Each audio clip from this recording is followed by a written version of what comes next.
Ini adalah sebuah kisah nyata. Di tahun 2006, 6 orang perampok hanya menggunakan 4 pistol mainan. Dengan mudahnya berhasil merampok dari Bank Rio de Janeiro. Uang sebesar 25 juta US dollar. Yang lebih mengagetkan lagi adalah dalang dari perampokan terbesar di dunia ini ialah penulis skenario dari film ini sendiri. Cara yang mereka gunakan untuk merampok bank, serta trik mereka untuk melarikan diri membuat orang terkagum-kagum. Karena perampok-perampok lain pasti memikirkan cara untuk melarikan diri.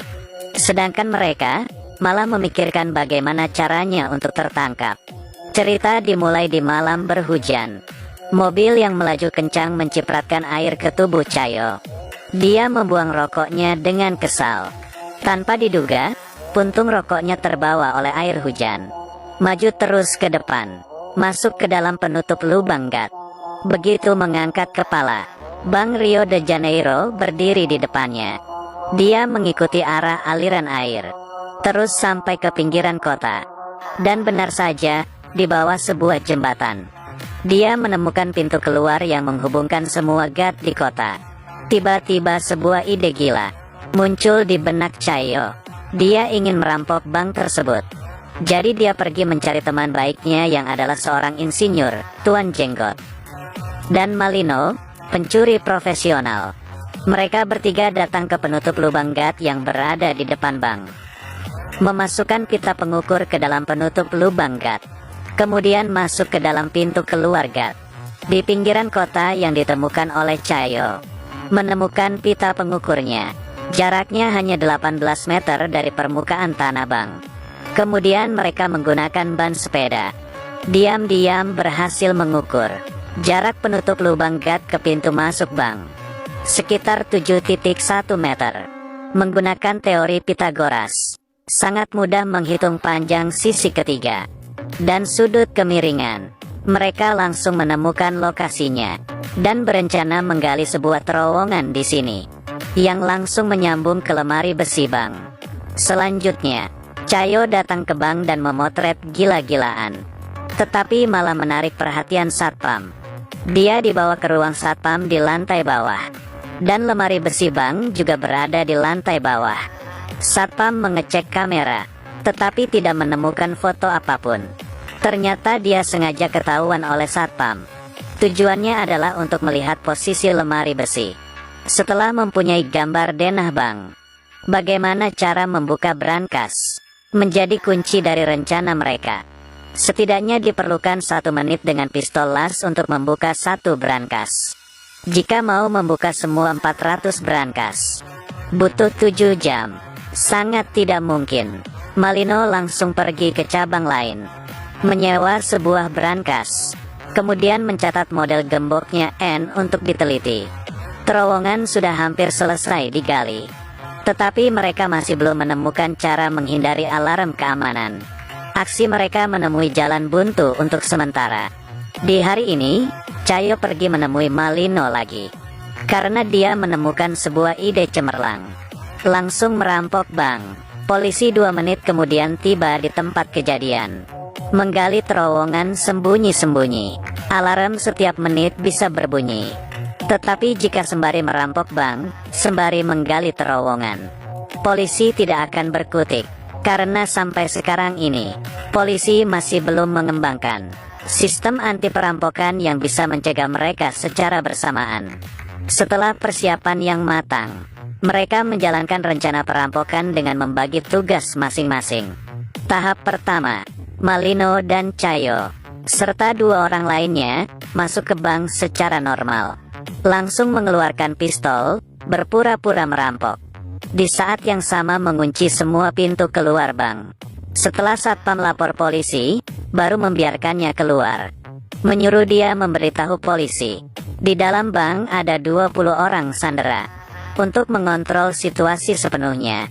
Tahap kedua, memberitahu kawan yang menunggu di saluran gat untuk masuk ke terowongan.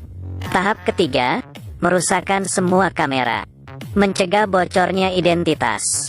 Di saat yang sama, salah satu kawanan memecahkan tembok yang sudah direncanakan dengan palu. Kedua grup berhasil bergabung. Selanjutnya adalah tahap terpenting di dalam rencana mereka. Membuka brankas. Tuan Jenggot memamerkan alat pembuka kunci ajaib buatannya sendiri. Sebuah meriam. Sebenarnya adalah sebuah mesin hidrolik portabel. Membuka satu kunci hanya butuh 7 detik. Kemudian, mereka seperti membuka kotak mainan. Merusak brankas gila-gilaan. Di saat yang sama, polisi sudah mengepung bank. Malino juga menerima telepon negosiasi dari kepala polisi. Dan hal ini pun sudah diperhitungkan mereka. Cayo membeli buku manual negosiasi polisi perampok. Menyuruh Malino menghafalkannya, agar kelihatan lebih realistis. Malino sampai ikut kelas akting. Kepala polisi dan Malino seperti buku pelajaran. Satu bertanya, satu menjawab. Membuat kepala polisi sangat percaya diri. Karena kepala polisi juga tidak menyangka tujuan sesungguhnya mereka merampok bank hanya untuk menunda waktu. Di saat yang sama, telepon genggam seorang nenek sanderaan berbunyi. Dia bilang, hari ini adalah hari ulang tahunnya. Malino langsung menghibur suasana hatinya, serta mencari sebuah kue kecil untuk merayakan ulang tahunnya. Kemudian mengirimnya keluar dari bank dengan aman. Karena jika tertangkap polisi, Sandera tidak terluka dan meninggal. Adalah bukti penting untuk peringanan hukuman. Tindakan tak terduga dari Malino membingungkan kepala polisi. Kemudian dia melanjutkan berbicara dengan kepala polisi.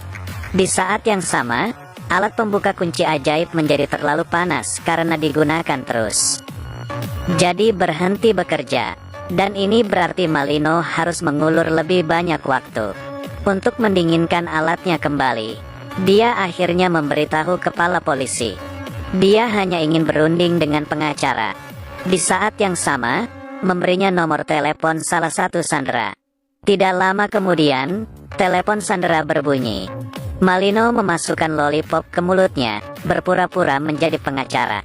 Satu orang memainkan dua peran. Mempermainkan kepala polisi habis-habisan.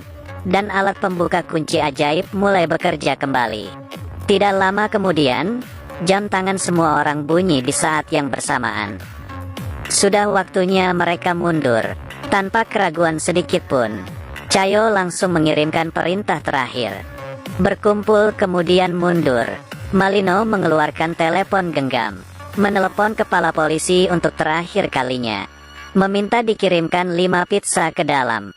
Kemudian mereka memasukkan sekantong-kantong uang dan emas ke dalam terowongan.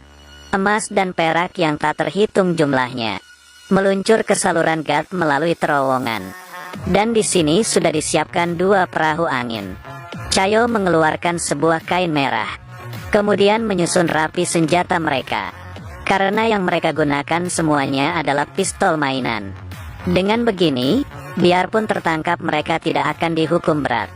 Demi memberikan waktu lebih banyak untuk kabur, Malino mengepel lantai dengan hati-hati. Baru masuk ke terowongan, Cayo menggunakan tali untuk menarik laci menutupi lubang. Kemudian menyimpan kembali talinya. Di saat yang sama, pizza sampai. Kepala polisi menelepon Malino, tetapi tidak ada yang mengangkat telepon. Akhirnya, penutup lubang gat di bawah kakinya menarik perhatiannya. Kepala polisi yang telah mengerti semuanya, membawa masuk pasukan ke dalam.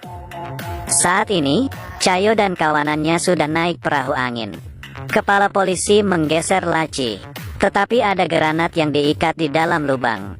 Kemudian, rekan kerjanya melaporkan, semua senjata yang digunakan oleh perampoknya adalah mainan.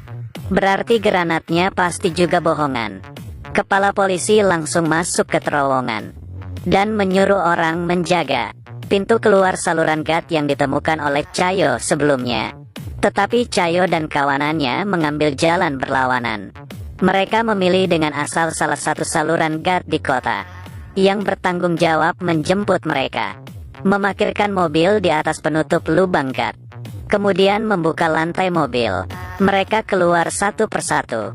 Di saat yang sama, sirene polisi berbunyi. Hati keenam orang itu sangat ketakutan. Dengan makin mendekatnya suara sirene, sebuah mobil polisi lewat. Di sisi lain, Kepala polisi akhirnya tiba ke pintu keluar melalui terowongan, tetapi tidak menemukan apa-apa. Kemudian, 6 orang perampok melihat uang yang tidak akan habis sampai beberapa keturunan. Tidak bisa menahan diri bertepuk tangan. Setelah membagi hasil rampokan, mereka berpisah.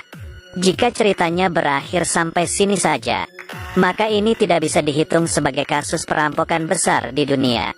Tidak lama kemudian, setelah menjadi kaya mendadak, salah seorang perampok membuang istrinya. Dalam kemarahan, istrinya melaporkan suaminya ke polisi. Tidak lama kemudian, ke-6 perampok tertangkap. Tetapi karena senjata yang mereka gunakan adalah senjata mainan, dan juga tidak menyakiti sandera, polisi hanya bisa memberikan hukuman ringan. Sedangkan Cayo, dalang dari perampokan, hanya dihukum selama 1 tahun 7 bulan. Setelah keluar dari penjara, mereka kembali melewati hari sebagai orang kaya. Sedangkan jumlah spesifik yang dicuri dari Bank Rio de Janeiro sampai sekarang masih menjadi misteri. Ternyata dari awal, tertangkap dan dipenjara adalah salah satu rencana mereka. Karena hanya dengan cara ini mereka baru bisa menjadi orang benar. Biarpun film ini memberikan penanganan pendramaan tentang kasus perampokan ini, tetapi detail dari kejadiannya sangat menyerupai aslinya. Karena dalang dari kasus perampokan ini ialah penulis skenario dari film